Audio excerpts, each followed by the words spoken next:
Oil system reservoir, oil reservoir. When do I need to check the oil level? Up to 15 minutes after shutdown. It can't be below the minimum or above the maximum. The manual is very clear. That myth that you have to fly below here, that's a caveman myth. You go there during the pre-inspection, it asks you to perform the oil service within 15 minutes. You refer to the engine maintenance manual and say that it can't be below the minimum or above the maximum. And then the oil comes out through the little block here, through this little block. See? The little block we have is the temperature sensor, which sends the temperature information to the cockpit. We have a chip detector, right? And here we have what activates the fan motor. So that's one of the things we do. If we're unsure whether the fan motor is working, what do? We close the contact there, take a tool and close the switch contact back here. See? Lift it up back there and close the contact. Okay? You'll close the contact and then we'll see the fan motor running. There you go. See? See? All right. So the fan motor is working. All right. Okay, let's go. Now the oil comes, look, it goes through this hose here. See? Okay. And what does it do? It goes to the other side of the helicopter. All right. Where it will enter the oil pump. That hose comes through here, right? And it arrives here at the oil pump. See? This oil pump, as we've seen, is a pressure pump, which is the outermost one. And there are 3 return pumps.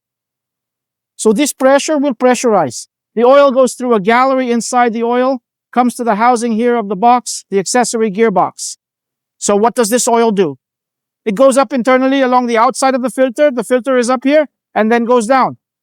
It enters the filter and goes down. As it goes down internally, it lubricates the gears of the accessory gearbox.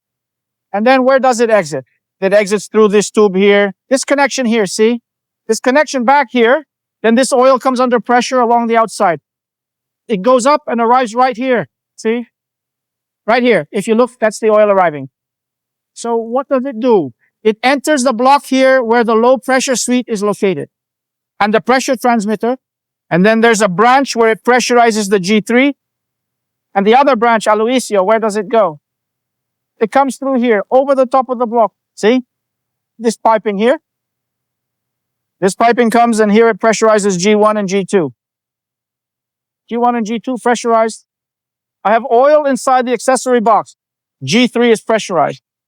Aloisio, what about the box at the back? Inside the accessory box, there's that tube, right? That's here in the connection tube. Remember that tube I mentioned? That there are 3 tubes down here? It comes and pressurizes here. The TL1, TL2, and the bearings here in the reduction gearbox. Here, folks, there's this hose I told you I was going to show you, this hose here. See, it takes the oil from here, which stays inside the compartment, and sends it into the reduction gearbox to be collected, okay? Then I have this one. I have this return here. You see the G3 return, and the front return is internal, and what happens is this.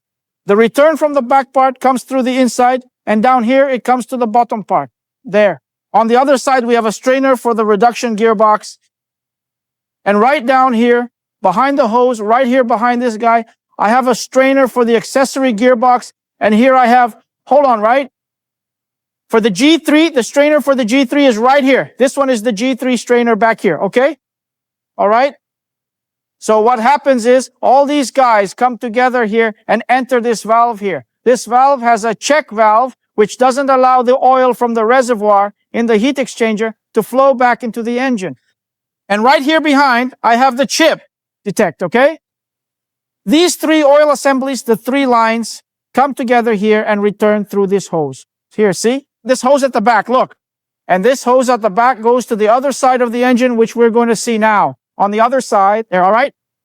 This is the return one, see? Look, this is the one at the back here, look. So the oil comes from that return junction, see? It passes through the wall. Then there's the thermostatic valve. If it's cold, this oil bypasses here, goes up to this hose here, see? And returns to the reservoir.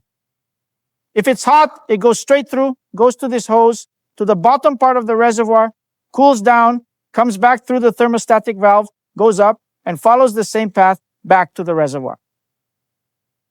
Okay, guys, let's go drain the reservoir. I remove this plug here. There's a tool that I connect there to drain the reservoir. Okay, this line, let's follow this line, this ventilation line. It removes the vapors from the reservoir. It loops around here, See, this loop is so that when the helicopter tilts like this or like that, oil doesn't come out through the tail section. It makes a loop. Here, look, it comes and connects to the breather right here. See the breather gases. Here is the separator, the deaerator, the breather. The breather. We've already mentioned that there's a magnetic seal. It's located back here. Later, we'll see with the photo how to replace it. And this piping comes and exits at the exhaust pipe back here. It exits at the exhaust pipe back here. This is the oil system.